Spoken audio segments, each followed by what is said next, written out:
Warning: the following contains spoilers for Star Wars: The Last Jedi.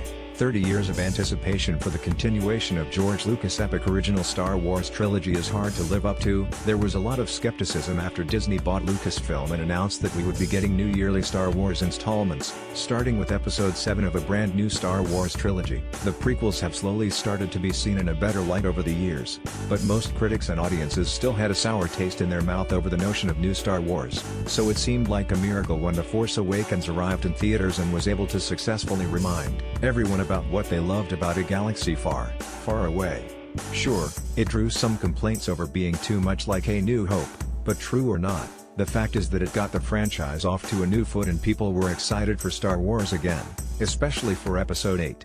It was clear from the start that The Last Jedi would be the most different Star Wars movie yet. Not only did the name tease a major franchise bombshell, but even the dialogue and the marketing continued the trend established in The Force Awakens of the new movies serving as a meta-commentary on Star Wars fandom, with dialogue from Kylo Ren commanding "let the past die" and words from Luke warning "this is not going to go the way you think."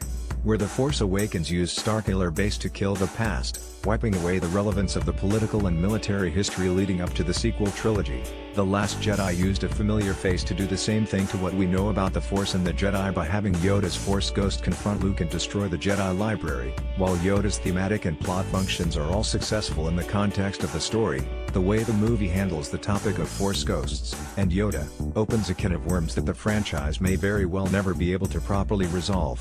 Why did Yoda only appear now? One of the biggest questions with the Yoda's Force Ghost reveal is why now? Or, rather, why not earlier? Sure, it's made clear by Rey that Luke has entirely closed himself off from the Force, so it partially makes sense that he wouldn't be in contact with any of his former masters, although we'll circle back to this in a moment. But is this the first time he's talked to Yoda since his death in Return of the Jedi?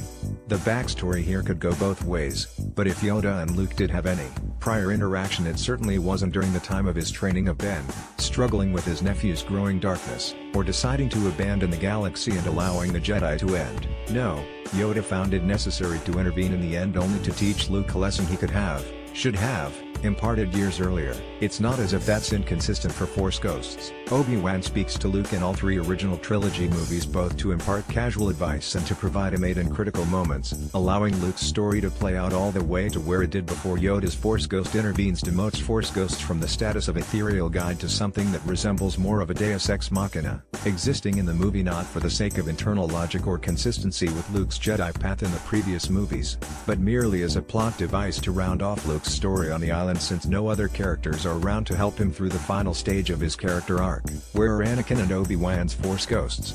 The other problem is the fact that the only Force Ghost present is Yoda. At the end of his time with Star Wars, George Lucas had just delved into the nature of Force Ghosts, explaining how Yoda learned from the ghost of Qui-Gon Jinn how to manifest consciousness after death. In turn, he passes the knowledge on to Obi-Wan, and the exiled Jedi Masters spend their years in isolation after the fall of the Jedi, honing this ability, which ultimately allows them to guide Luke through his initial Jedi training to save the galaxy and, presumably, preserve the Jedi legacy. But this poses another problem for The Last Jedi's Ghost Yoda appearance. Why only Yoda's Force Ghost, or even Yoda at all? Obi-Wan was Luke's master and he's the one that guided him through the twists and turns of the original trilogy. Yoda's only other canonical appearance after his death is when he appeared to Luke alongside Obi-Wan and Anakin at the end of Return of the Jedi. In lieu of just Obi-Wan appearing, an intervention of the magnitude that Yoda presence would make a lot more sense for a Force Ghost Jedi Council of sorts. Luke is even at a Jedi temple where this sort of vision or appearance could make a lot of logical sense. The decision to use only Yoda's Force Ghost means Luke's own mentor, Obi-Wan father, Anakin and even the first Jedi to manifest after death, Qui-Gon all had less interest in intervening than Yoda, who, while important, doesn't make much sense to appear alone. Fans should be thrilled to get any Force Ghosts at all. It's an awesome thing for Rian Johnson to make this happen in The Last Jedi. But it sure does raise some questions about why several figures more important to Luke's circumstance wouldn't also appear to him, with the most obvious answer, unfortunately, being that incorporating Yoda was simply the most practical, not the most logical or story consistent, way to provide this story solution. Page 2 Force Ghosts can interfere now? And why a puppet?